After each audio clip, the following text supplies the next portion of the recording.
tayong wetsuit. Pag wala na akong mai-content eh. Ayan. Doon na tayo sa exciting part.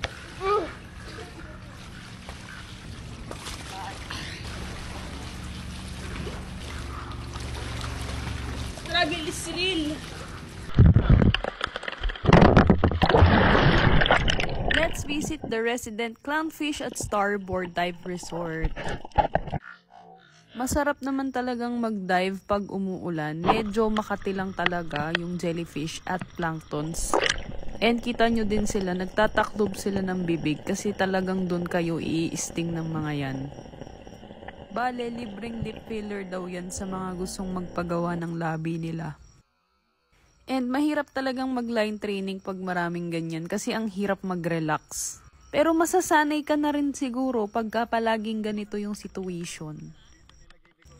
New PB sana tong si Jeff kaso nabitin daw yung dagat.